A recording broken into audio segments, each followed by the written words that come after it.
بسم اللہ الرحمن الرحیم۔ رؤیا للنبی صلی اللہ تعالی علیہ وسلم، نبی کریم صلی اللہ تعالی علیہ وسلم کے مقدس خواب۔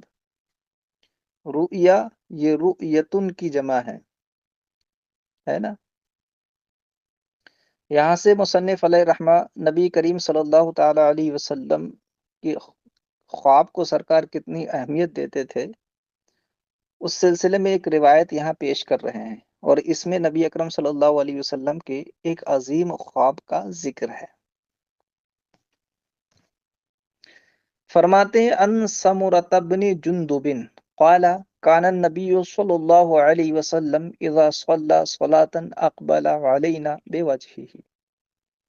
میں آپ کو بتاؤں کہ حدیث پاک میں اچھے خواب کو نبوت کے 70ویں حصے میں سے ایک حصہ قرار دیا گیا ہے، اور ایک روایت میں 40ویں حصے میں سے ایک حصہ قرار دیا گیا ہے۔ اس حدیث کا مطلب یہ نہیں ہے کہ اگر کسی کو اچھا خواب آ گیا تو معاذ اللہ نبوت کا اسے کوئی حصہ یا جز مل گیا، یہ مطلب نہیں ہے۔ حدیث کا مطلب یہ ہے کہ اچھے خواب آنا یہ انبیاء علیہ السلام کے اوصاف جمیلہ میں سے ایک وصف جمیل ہے۔ تو جس انسان کو اچھا خواب آئے تو وہ بڑا لائق مبارک بات ہے کہ نبی اکرم صلی اللہ تعالی علیہ وسلم و دیگر انبیاء علیہ السلام کی عادت مبارکہ اس کو حاصل ہوئی ہے نا۔ نبی اکرم صلی اللہ علیہ وسلم پر وحی کی ابتدا بھی اچھے خوابوں سے ہوئی تھی، جیسے کہ بخاری شریف کی حدیث میں ہے کہ حضور صلی اللہ علیہ وسلم پر وحی کی ابتدا جو ہے وہ اچھے خواب تھے۔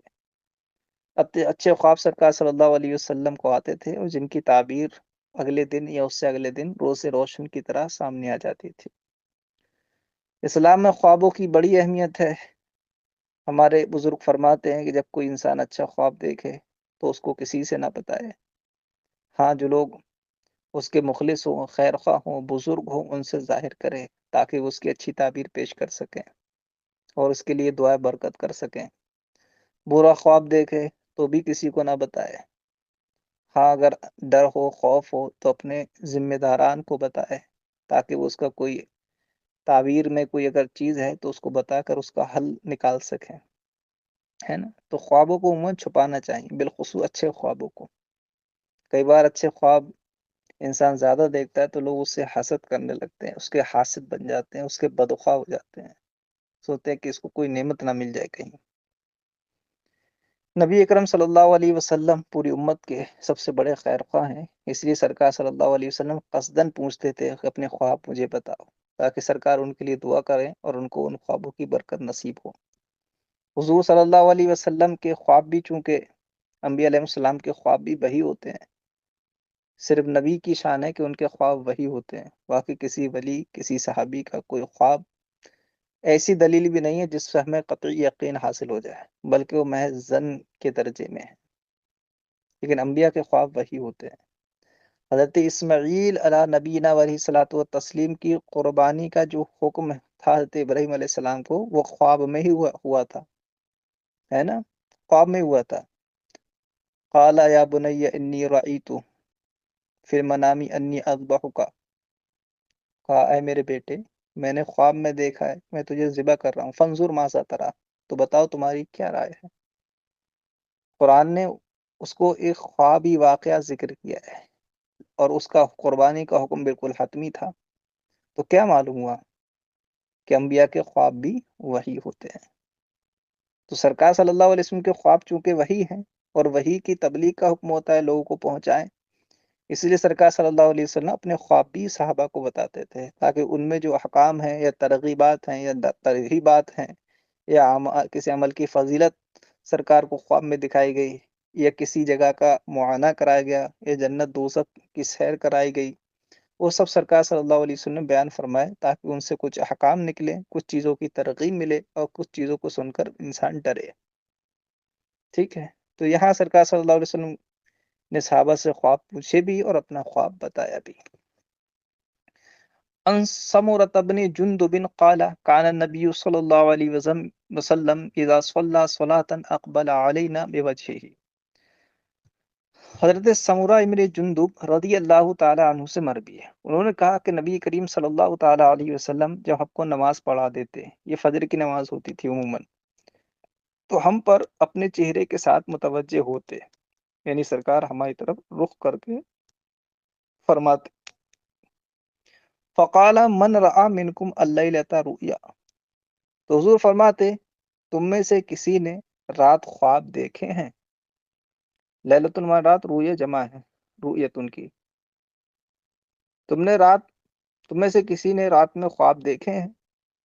قال، رابی کہتے ہیں فَإِن رَأَى أَحَدٌ قَصَّحَ، کہ اگر کسی نے خواب دیکھا ہوتا قصّحَ تو وہ اس کو بیان کر دیتا، قصّ یقص قصصا نصرہ سے معنی آتا ہے بیان کرنا، کہتے ہیں اگر کسی نے خواب دیکھا ہوتا تو وہ بیان کر دیتا تھا۔ فَيَقُولُ مَا شَاءَ اللَّهُ، تو حضور صلی اللہ علیہ وسلم اس کے جواب میں فرماتے ما شاء اللہ، اللہ نے جو چاہا وہ ہوا۔ کسی کا اچھا خواب ہو یا اچھی چیز ہو تو اس کو دیکھ کر ماشاء اللہ کہنا چاہیے، اس سے نظر نہیں لگتی ہے۔ کہتے ہیں فَسَأَلَنَا يَوْمًا فَقَالَ هَلْ رَأَى مِنْكُمْ أَحَدٌ رُؤْيَا، کہتے ہیں تو حضور نے ایک دن ہم سے پوچھا، فرمایا کیا تم میں سے کسی نے کوئی خواب دیکھا ہے؟ قلنا، ہم نے کہا لا، نہیں۔ قال لکنی رأیت اللیلۃ رجلین اتیانی فاخذا بیدی فاخرجانی الی ارض مقدسہ، حضور نے فرمایا لیکن میں نے رات خواب دیکھا ہے۔ کیا خواب دیکھا؟ اس کو بیان کیا۔ کہتے ہیں لاکنی رأیت اللیلۃ رجلین، لیکن میں نے رات میں دو مردوں کو دیکھا، اتیانی جو میرے پاس آئے، اتیاتی آنا، فاخذا بیدی اور میرا ہاتھ پکڑا، فاخرجانی الی ارض مقدسہ اور مجھے لے کر بیت المقدس کی طرف وہ نکل گئے۔ ارض مقدس مراد بیت المقدس، بیت المقدس کی طرف لے کر چلے گئے۔ فَإِذَا رَجُلٌ جَالِسٌ وَرَجُلٌ قَائِمٌ بِيَدِهِ قَالَ بَعْضُ أَصْحَابِنَا عَنْ مُوسَى قَلُّوبٌ مِنْ حَدِيدٍ يُدْخِلُهُ فِي شِدْقِهِ حَتَّى يَبْلُغَ قَفَاهُ ثُمَّ يَفْعَلُ بِشِدْقِهِ الْآخَرِ مِثْلَ ذَلِكَ وَيَلْتَئِمُ شِدْقُهُ هَذَا فَيَعُودُ فَيَصْنَعُ مِثْلَهُ۔ تو حضور فرماتے ہیں فَإِذَا رَجُلٌ جَالِسٌ، تو جبھی میں نے دیکھا کہ ایک آدمی بیٹھا ہوا ہے، وَرَجُلٌ قَائِمٌ اور ایک آدمی کھڑا ہوا ہے، یعنی نبی کریم صلی اللہ تعالیٰ علیہ وسلم کو اس خواب میں کچھ مجرموں کی سزا دکھائی گئی تھی کہ کچھ گناہوں کے مجرموں کو اس طریقے سے سزا دی جائیں، کچھ سزائیں دکھائی گئی تھیں خواب میں۔ فرماتے ہیں تو جبھی ایک آدمی بیٹھا ہوا تھا اور ایک آدمی کھڑا تھا، بیدی جس کے ہاتھ میں، اب بیچ میں یہ جملہ معترضہ ہے، قال بعض اصحابنا عن موسیٰ، یہ بیچ کا جملہ معترضہ ہے۔ ہمارے بعض اصحاب نے کہا موسیٰ سے روایت کر کے، یہ راوی کہہ رہے ہیں کہ ہمارے بعض اصحاب نے موسیٰ سے روایت کر کے کہا بیدہ کلوب من حدید، کہ اس دوسرے آدمی کے ہاتھ میں لوہے کا ایک سلاخ تھا، لوہے کا ایک کنڈا تھا، یدخلو فی شدقہ، جو وہ اس بیٹھے ہوئے شخص کے جبڑے میں داخل کر رہا تھا۔ کلوب میں نے بتا دیا سلاخ لوہے کے کنڈے کہتے ہیں، اس کی جمع کلالب آتی ہے، اور شدقن مانے جبڑا جمع شدوق اور اشداق آتی ہے اس کی۔ حدید لوہے کو کہتے ہیں، کہ اس کے ہاتھ میں لوہے کا ایک سلاخ تھا جس کو وہ اس کے جبڑے میں داخل کر رہا تھا، حتی یبلغ قفا، یہاں تک کہ وہ سلاخ اس کی گدی تک پہنچ جاتا۔ قفا کہتے ہیں گدی کو، اقفیتن اس کی جمع آتی ہے۔ ثم یفعل بشدقہ الاخر مثل ذلك، پھر وہ اسی طرح اس کے دوسرے جبڑے کے ساتھ بھی کر رہا تھا، دو جبڑے ہوتے ہیں نا، اس میں بھی وہ سلاخ داخل کرتا۔ وَيَلْتَئِمُ صِدْقُهُ هَذَا، اور جب تک وہ دوسرے جبڑے میں داخل کرتا نا تو اس کا پہلا جبڑا خود بخود صحیح ہو جاتا تھا، پھر وہ اس پہلے والے جبڑے کو دوبارہ سے چیرتا سلاخ ڈال کر، یعنی یہ سلسلہ تسلسل کے ساتھ چل رہا تھا۔ پہلے ایک جبڑے میں سلاخ ڈالی، گدی تک پہنچ گئی، اس کو پھاڑ دیا، پھر دوسرے جبڑے کے ساتھ یہ کرنے لگا، تب تک پہلا صحیح ہو گیا، پھر اس پہلے کو پھاڑا تب تک دوسرا صحیح ہو گیا، پھر اس دوسرے کو پھاڑا تب تک پہلا صحیح ہو گیا، اسی طرح یہ کنٹینیو چل رہا تھا۔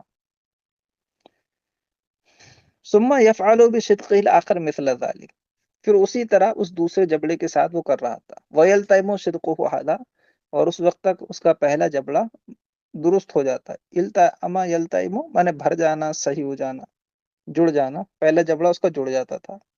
فیعود فیصنع مثلہ، پھر وہ آتا اور پھر ویسا ہی کرتا. فقلت ما ھذا، تو میں نے کہا یہ کیا ہے. جو شخص آئے تھے ان سے پوچھا ما ھذا، یہ کیا ہے. قال انطلق، انطلق، تو ان دونوں نے فرمایا کہ آپ چلیے، آگے چلیے. فانطلقنا، تو ہم چلے. حتی اتینا علی رجل مضطجع علی قفاہ. اضطجع یضطجع استجاعت، اس کا معنی تھا لیٹنا. تو ہم چلے یہاں تک کہ ہم آئے ایک ایسے شخص کے پاس جو گدی کے بل لیٹا ہوا تھا. ورجل قائم علی راسہ بفہر او صخرۃ فیشدخ بها راسہ. فہر مانے آتا ہے پتھر، افہار اور فہور اس کی جمع آتی ہے. صخرۃ مانے آتا ہے چٹان، صخور اور صخرات اس کی جمع آتی ہے. شدخ یشدخ، شدخن فتح سے، اس کا معنی آتا ہے کچلنا، کوٹنا.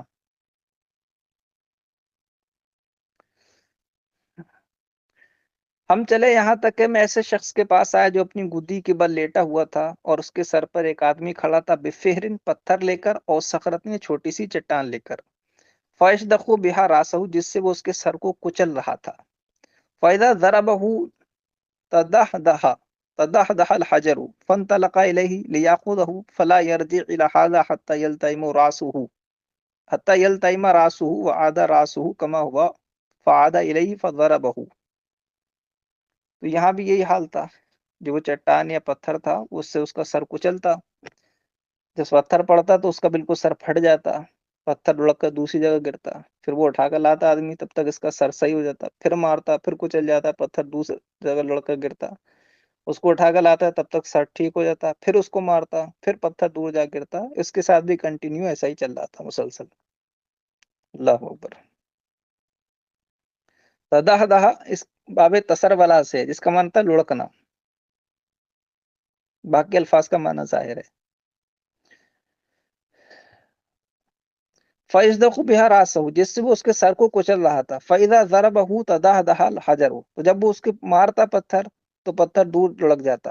فانطلق الیہ لیاخذہ، تو پھر وہ اس پتھر کی طرف جاتا اسے لینے کے لیے. فلا یرجع الی ھذا حتی یلتئم راسہ وعاد راسہ کما ہوا.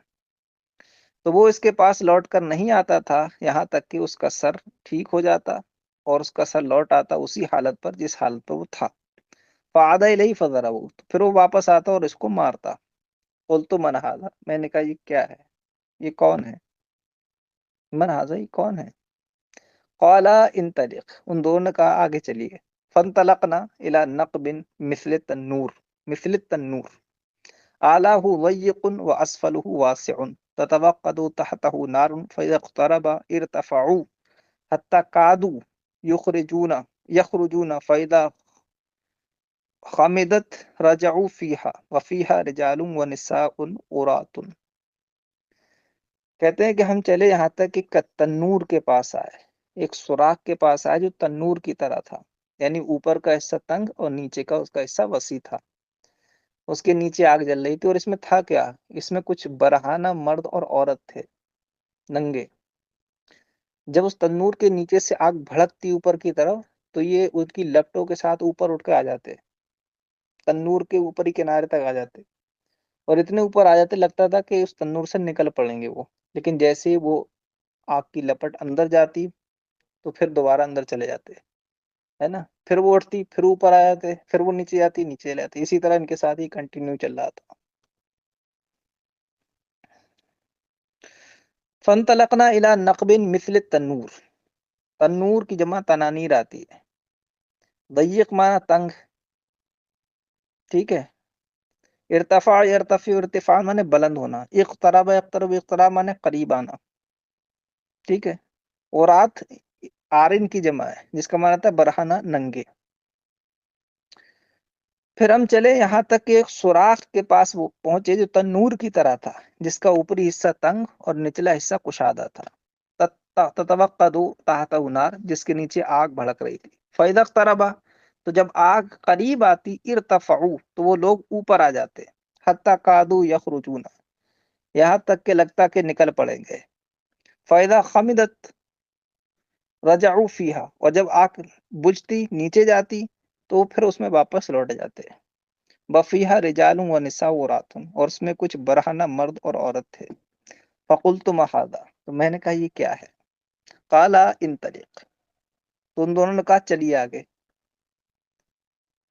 فانطلقنا، تو ہم آگے چلے. حتی اتینا علی نہر من دم فیہ رجل قائم وعلی وسط النہر وعلی شط النہر رجل بین یدیہ حجارۃ. فاقبل الرجل الذي في النهر فإذا أراد أن يخرج رماه الرجل بحجر في فيه فرده حيث كان فجعل كلما جاء ليخرج رمى في فيه بحجر فيرجع كما كان. فقلت ما هذا؟ قال انطلق.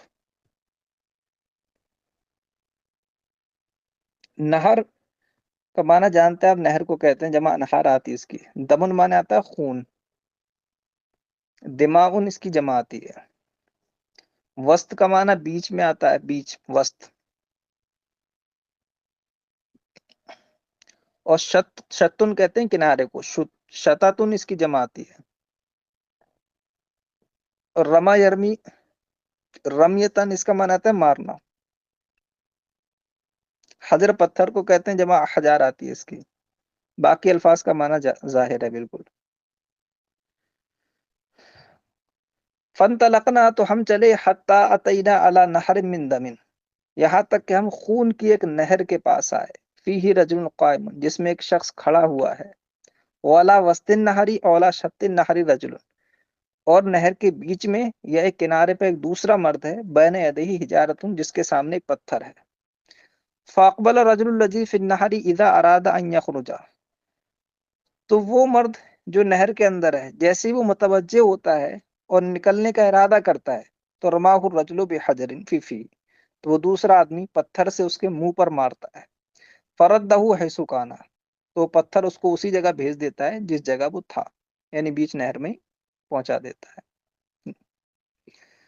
فجعل کلما جاء لیخرج، تو جب جب وہ آتا کہ نکل جائے، یعنی جب جب وہ آتا نکلنے کے لیے، رما فی فیہ بحجر، تو وہ شخص اس کے منہ پر پتھر مارتا. فیرجو کما کانا، تو وہ ویسے ہی لوٹ جاتا جیسے پہلے تھا. فقلت ما ھذا؟ قال انطلق، تو میں نے کہا یہ کیا ہو رہا ہے. قال انطلق، تو انہوں نے کہا کہ آگے چلیے.